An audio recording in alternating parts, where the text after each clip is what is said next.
October 24th, 1942, 2:30 in the morning. Guadalcanal. Sergeant John Basilone is kneeling in the mud behind a Browning M1917 machine gun. The barrel is so hot he can smell the oil burning off the metal. His hands are blistered. His uniform is soaked with rain and sweat and something darker. He has not slept in 36 hours. He has not eaten in longer than that. Through the darkness, he can hear them coming again. The sound starts low, a rustle in the elephant grass, a snap of vegetation, and then the screaming begins. Banzai, banzai. 3,000 Japanese soldiers from the Sendai Division are charging straight at his position. They are running over the bodies of their comrades who charged an hour ago. They are running over the bodies of the men who charged at midnight. They are climbing over their own dead like they are stepping stones across a river. Basilone presses the trigger. The gun chatters. Red tracers slice through the rain. Men drop. More men take their place. Somewhere behind the Japanese lines, Lieutenant General Harukichi Hyakutake is listening to the gunfire and waiting for the message that will announce the capture of Henderson Field. He has been promised that this attack will succeed. He has 15,000 soldiers on Guadalcanal. He has artillery. He has tanks. He has the full backing of the Imperial Japanese Navy. He has Admiral Isoroku Yamamoto himself coordinating a massive fleet operation to support this ground assault. And he has the most important advantage of all. The Americans, everyone in Tokyo agrees, are soft. They are weak. They do not know how to fight. They have no stomach for the kind of brutal, close-quarters combat that is the specialty of the Japanese soldier. Hyakutake is certain that by sunrise the American flag over Henderson Field will be replaced by the rising sun. He is wrong. In the next 72 hours, the attack on Henderson Field will become one of the most lopsided defeats in the history of the Pacific War. The Sendai Division, one of Japan's most experienced combat units, will be virtually annihilated. Bodies will stack so deep in the barbed wire that bulldozers will be required to bury them. The kill ratio will be so extreme that analysts in Washington will initially refuse to believe the reports.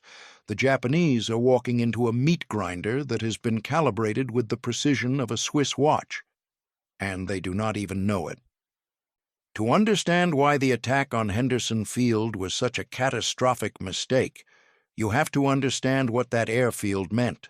You have to understand why both sides were willing to throw everything they had at a single dirt runway carved out of the jungle on an island that most Americans had never heard of. Henderson Field was not just an airfield. It was the key to the entire South Pacific. When the Japanese looked at a map in the summer of 1942, they saw an empire that stretched from the home islands to the Dutch East Indies, from Burma to the Marshall Islands. They had conquered more territory in 6 months than any military force in history. They had humiliated the British at Singapore. They had driven the Americans out of the Philippines. They had destroyed the Pacific Fleet at Pearl Harbor. But there was a problem. The Japanese war machine ran on oil, and the oil fields they had captured in the Dutch East Indies were thousands of miles from Japan. The tankers carrying that oil had to sail through waters that were increasingly vulnerable to American attack. The Japanese needed to push their defensive perimeter farther south. They needed to cut the supply lines between the United States and Australia. They needed to threaten the last major Allied base in the region, and to do that, they needed Guadalcanal. The island sits at the southern end of the Solomon Islands chain, a lush green nightmare of jungle, mountains, and disease. In May of 1942, Japanese construction crews began building an airfield on the northern coastal plain. They worked around the clock. They cleared the kunai grass. They laid down coral and gravel. They imported heavy equipment from Rabaul. By early August, the runway was almost complete. If that airfield became operational, Japanese bombers could reach Australia. Japanese fighters could intercept any Allied ship trying to resupply the South Pacific. The entire strategic balance of the war would shift. The Americans could not let that happen. On August 7, 1942, 11,000 Marines of the 1st Marine Division splashed ashore on Guadalcanal in the first American amphibious assault since the Spanish-American War. They caught the Japanese completely by surprise. The construction crews fled into the jungle. The Marines captured the half-finished airfield within 36 hours. They renamed it Henderson Field, after Major Lofton Henderson, a Marine aviator killed at the Battle of Midway 2 months earlier. And then the real fighting began. The Japanese could not accept the loss of Guadalcanal. It was not just a strategic setback, it was an embarrassment. The Americans, who were supposed to be weak and decadent, had actually gone on the offensive. They had actually attacked. Admiral Yamamoto understood immediately what this meant. He had spent years in America as a naval attaché. He had seen the automobile factories in Detroit. He had watched the shipyards on the West Coast. He knew that if the Americans were given time to build up their strength, Japan would be overwhelmed by sheer industrial might. The Americans had to be stopped at Guadalcanal. They had to be thrown back into the sea. The airfield had to be recaptured before the tide of war turned against Japan forever. And so began a desperate, months-long struggle for control of a single dirt runway in the middle of nowhere. The first Japanese counterattack came just 2 weeks after the American landing. Colonel Kiyonao Ichiki led 900 men of the Ichiki detachment in a night assault across the Tenaru River on August 21st. The Japanese believed they would sweep the Marines aside. The Marines were waiting with machine guns and artillery. The Battle of the Tenaru lasted less than 12 hours. More than 800 Japanese soldiers were killed. Only a handful surrendered. The rest fought until they were dead. Colonel Ichiki burned his regimental colors to prevent their capture. Then he shot himself. The Americans thought the battle was a clear victory. The Japanese thought it was a temporary setback. Neither side understood yet what Guadalcanal would become. The second counterattack came in September at a place the Marines would call Bloody Ridge. Major General Kiyotake Kawaguchi led 3,100 men through the jungle in an attempt to take Henderson Field from the south. It was a brilliant plan on paper. The Japanese would avoid the marine defenses on the coast and strike at the airfield's vulnerable rear. But the jungle was worse than anyone expected. It took Kawaguchi's men 4 days to cover 8 miles. They arrived exhausted, dehydrated, and disorganized. Their radios were dead. Their coordination was non-existent. Lieutenant Colonel Merritt Edson's 1st Marine Raider Battalion was waiting for them on the ridge.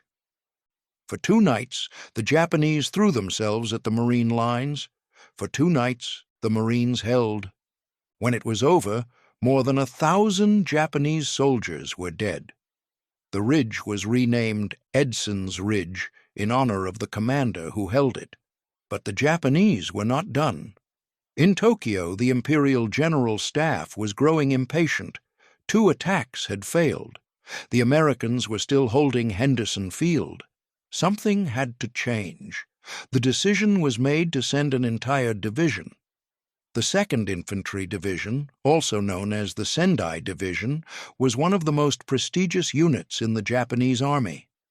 Its soldiers were recruited primarily from Miyagi Prefecture in northern Japan, men known for their endurance and discipline. The division had fought in Manchuria. It had participated in the conquest of Java. It was considered an elite formation. In early October, the Tokyo Express began delivering the Sendai Division to Guadalcanal. The Tokyo Express was the nickname the Marines gave to the Japanese destroyers that ran down the slot every night, bringing reinforcements and supplies under cover of darkness.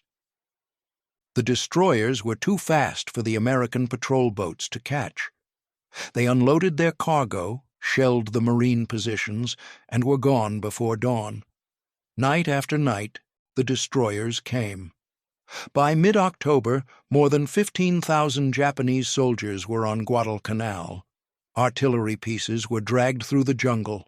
Tanks were landed on the beaches. Ammunition dumps were established in hidden positions. Lieutenant General Harukichi Hyakutake, commander of the 17th Army, arrived personally to take charge of the offensive. This would not be another piecemeal attack. This would be a coordinated assault from multiple directions, supported by naval bombardment and airstrikes. Hyakutake set the attack for October 22nd.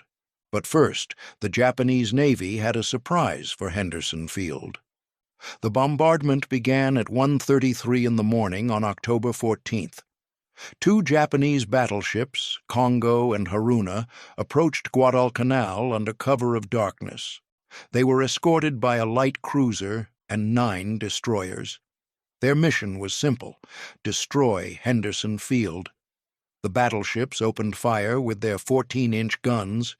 Each shell weighed more than 1,400 pounds. Each explosion could be heard for miles. For 83 minutes, the bombardment continued. 973 shells slammed into the Lunga perimeter. Most of them landed in and around the airfield. The Marines had never experienced anything like it. Pharmacist's mate, First Class Luis Ortega, was in a pillbox when the first shells hit. He would later describe it this way: a whistling noise, and then boom. What the hell was that? And then another one. For the next 4 hours we were bombarded. Let me tell you something. You can get a dozen air raids a day, but they come, and they are gone. But when these battleship guns start lobbing shells into you, they come one after another.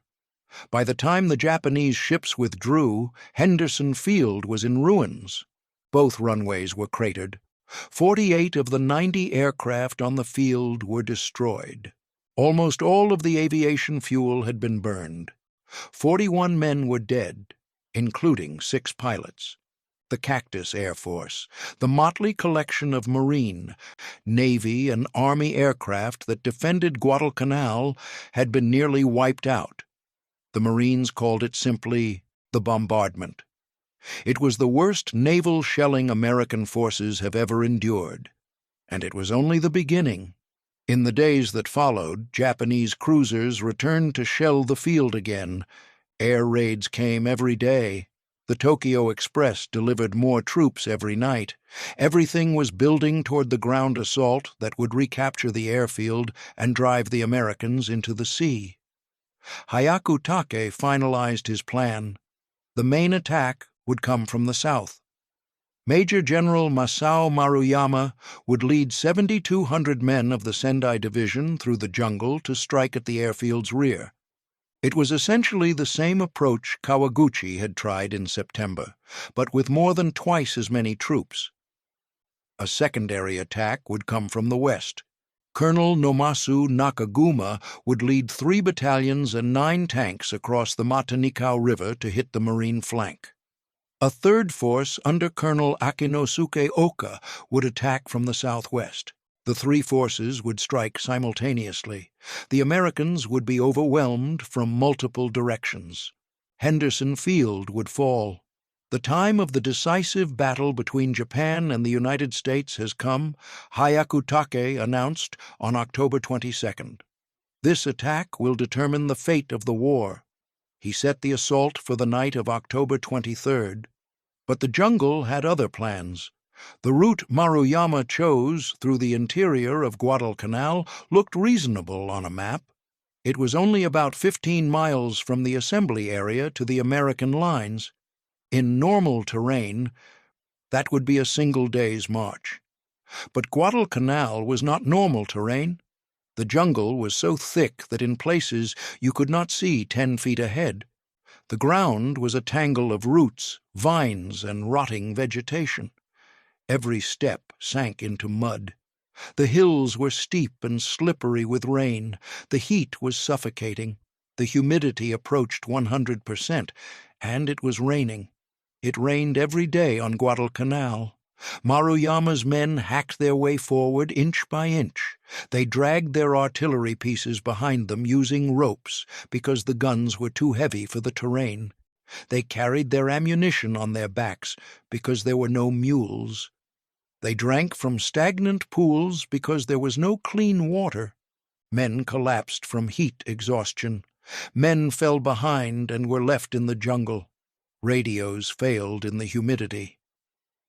Units became separated. Officers lost contact with their men. By the afternoon of October 23rd, Maruyama's force was nowhere near the American lines.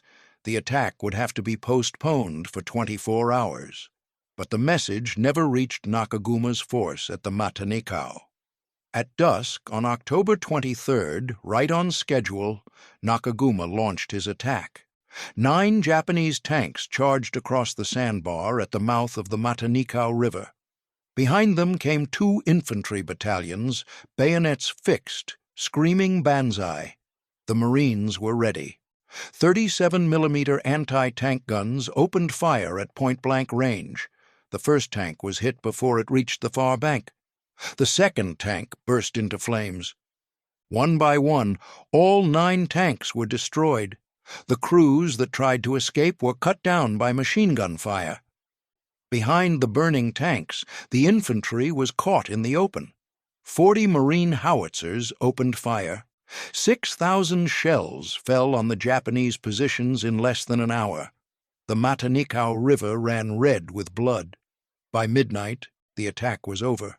600 Japanese soldiers were dead. The Marines had suffered fewer than 50 casualties. Nakaguma's diversionary attack had accomplished nothing except to alert the Americans that something big was coming. The next night, October 24th, Maruyama finally reached the American lines. His men had spent 2 full days struggling through the jungle. They were exhausted. They were dehydrated. Many had thrown away equipment to lighten their loads. Their carefully coordinated attack had degenerated into a chaotic stumble through the darkness. But Maruyama still had 7,000 soldiers, and he was facing a single American battalion. Lieutenant Colonel Lewis B. Puller, known to his men as Chesty, commanded the 1st Battalion of the 7th Marine Regiment. His sector stretched for more than 2,000 yards along a series of ridges south of Henderson Field. It was a frontage normally defended by an entire regiment.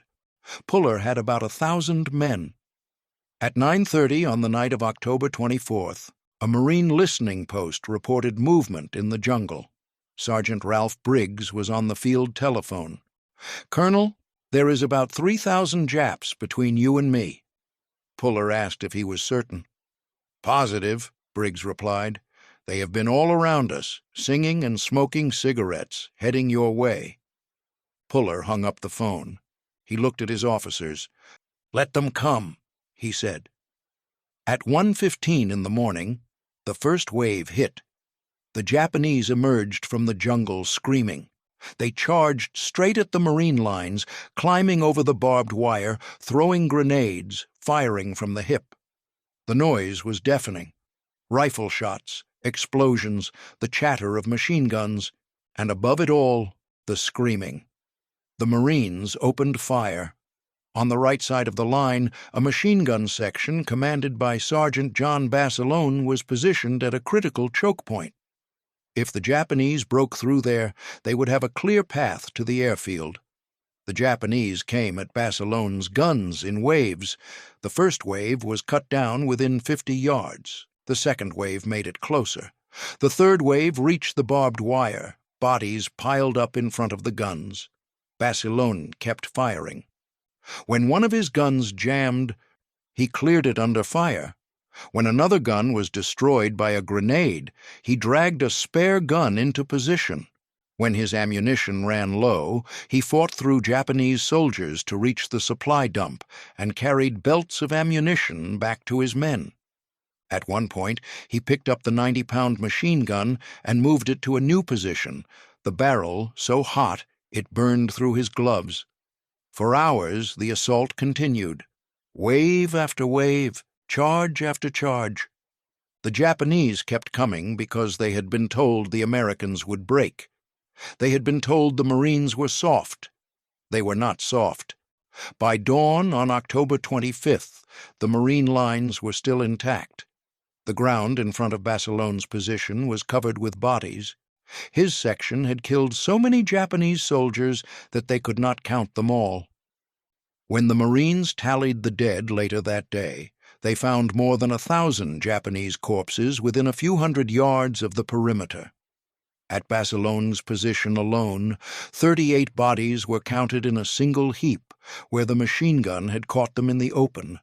Basilone had not slept in 3 days. He had not eaten. When he finally rested his head against the edge of his foxhole, his men counted the ammunition. They had fired more than 26,000 rounds. For his actions that night, John Basilone would receive the Medal of Honor, the first enlisted Marine to earn the award in World War II. But the battle was not over. Maruyama still had thousands of soldiers in the jungle, and he was not ready to give up. On the night of October 25th, the Japanese attacked again. This time, they came at the American lines from multiple directions. Parts of 3 battalions hit Puller's sector. Another force attacked the ridge to the west. A third force struck at the positions held by Army troops from the 164th Infantry Regiment, the 1st Army unit to see combat on Guadalcanal. The fighting was even more intense than the night before. At Puller's command post, the colonel was on the radio coordinating fire missions while bullets cracked overhead. When a staff officer suggested they pull back, Puller's response became legend. "We do not retreat. Marines do not retreat. We stay here and die if necessary." They did not die. They held. The Army soldiers of the 164th, National Guardsmen from North Dakota, were fed piecemeal into the Marine lines throughout the night. They had been on Guadalcanal for less than 2 weeks. Most of them had never been in combat. They were scared and confused and operating in complete darkness in unfamiliar positions. They fought anyway. By morning, the second assault had failed. More Japanese bodies littered the jungle. More Japanese wounded crawled back toward their lines. The Sendai Division was being bled white against defenses it could not break. On October 26th, Maruyama ordered one final attack. It was a desperate gamble. His men were exhausted. His units were shattered. He had lost contact with most of his commanders, but Tokyo was demanding results. The Navy was waiting offshore with transports full of reinforcements. The honor of the Emperor demanded that the attack continue. The final assault came at night, as all Japanese attacks did. Colonel Akinosuke Oka's force, which had been delayed even more than Maruyama's main body, finally arrived at the Marine lines.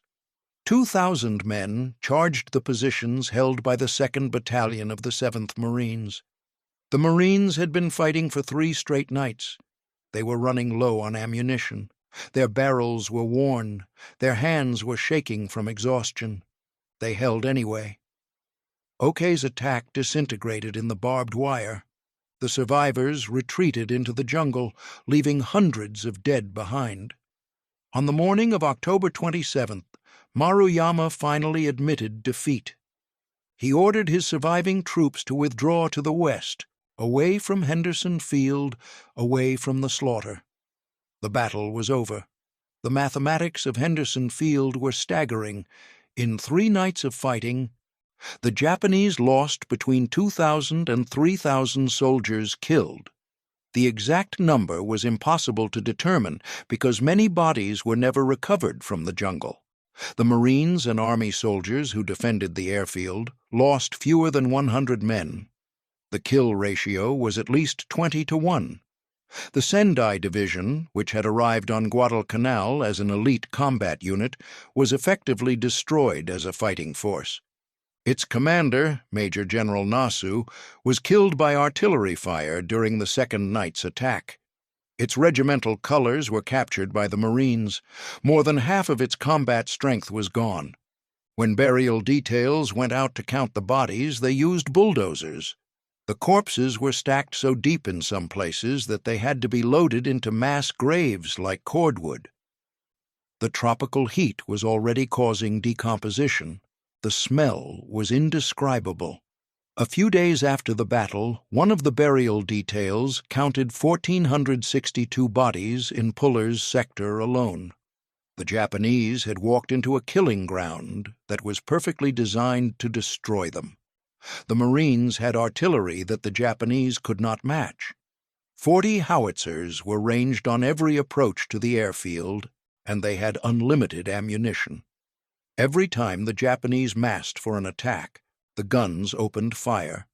The Marines had machine guns that the Japanese could not suppress. The Browning M1917 could fire 500 rounds per minute. A single gun, properly positioned, could stop a battalion. The Marines had barbed wire that channeled the attackers into predetermined kill zones. The Japanese had to climb over it or cut through it while under fire. Either way, they were exposed. And the Marines had something else. They had men like John Basilone and Chesty Puller, who refused to retreat, who held their positions through 3 nights of hell, who proved that Americans could fight as hard and as long as any soldier on earth. The Japanese had been told that the Americans were soft.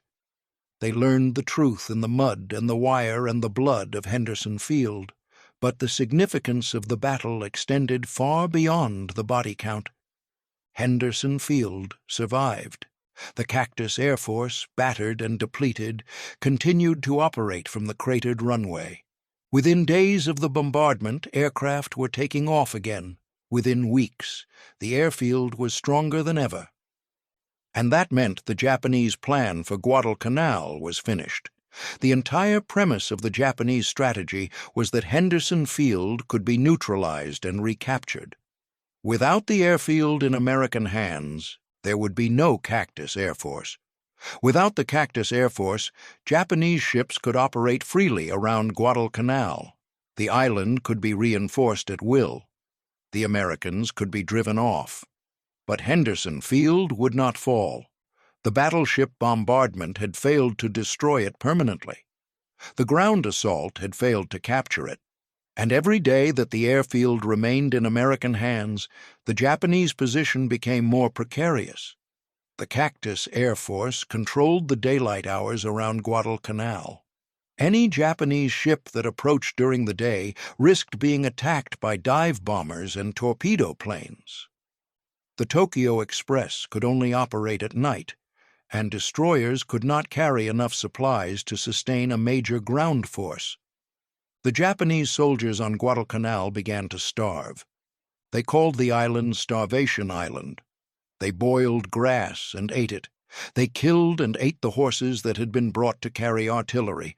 They caught rats in the jungle and roasted them over fires. Malaria swept through their ranks. Dysentery killed more men than American bullets. Every night the Tokyo Express brought more soldiers. Every day those soldiers consumed more food that was not arriving. The mathematics were inexorable. In November, the Japanese tried again to knock out Henderson Field.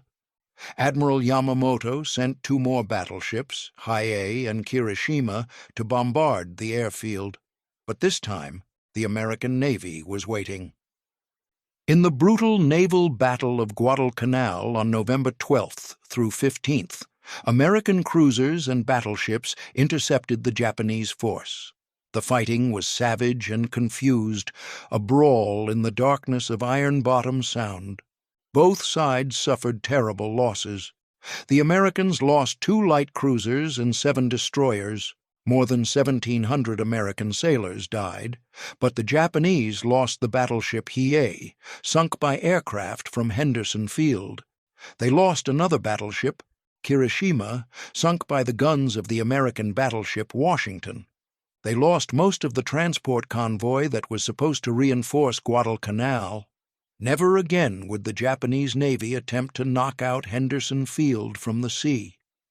The battle for Guadalcanal dragged on through December and January, but the outcome was no longer in doubt.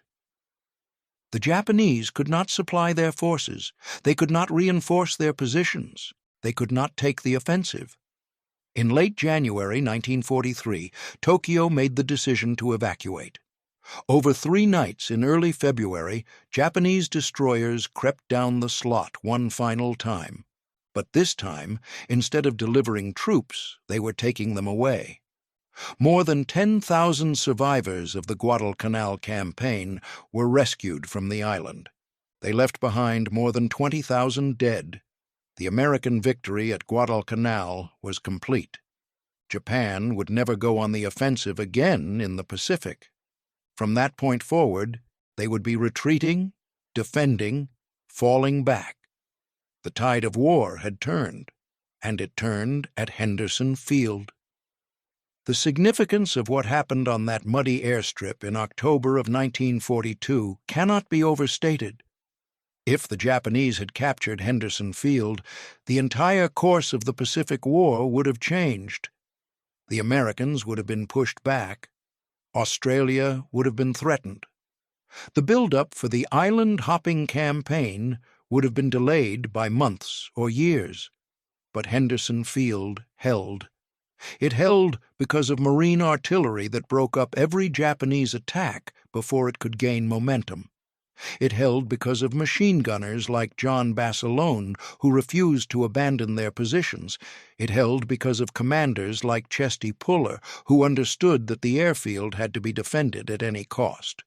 When Basilone received the Medal of Honor in Australia in May of 1943, he said something that captured the spirit of the men who fought at Henderson Field. "Only part of this medal belongs to me. Pieces of it belong to the boys who are still on Guadalcanal." He could have stayed in the United States. The Marine Corps offered him a commission and a desk job. He could have spent the rest of the war selling war bonds and giving speeches. He refused. "I ain't no officer," he said, "and I ain't no museum piece. I belong back with my outfit." In February of 1945, Sergeant John Basilone landed on Iwo Jima. On the first day of the assault, while leading his men off the beach under heavy fire, he was killed by a Japanese mortar round. He was 28 years old. He received the Navy Cross posthumously. He is the only enlisted Marine to earn both the Medal of Honor and the Navy Cross in World War II. The battle for Henderson Field ended more than 80 years ago. The jungle has reclaimed most of the battlefield. The runway where Basilone fought is now Honiara International Airport, serving the capital of the Solomon Islands. Tourists fly in on commercial jets and have no idea what happened there, but the lesson of Henderson Field remains. The Japanese believed they could not be stopped. They believed their spirit would overcome American machines. They believed their willingness to die would break American resolve. They were wrong. At Henderson Field, the Americans proved that they could match Japanese courage with courage of their own. They proved that industrial might and military skill could defeat human wave attacks. They proved that a defensive position, properly prepared and stubbornly held, could destroy an attacking force no matter how determined. The Sendai Division learned this lesson in the barbed wire south of the airfield. They learned it in the mud in front of Basilone's machine guns. They learned it in the craters left by Marine artillery. By the time they finished learning, most of them were dead. In 1942, Japan attacked America's Henderson Field. They threw their best division against a single Marine battalion. They expected to sweep the Americans aside and recapture the airfield that threatened their empire. It was a huge mistake, and it cost them the war.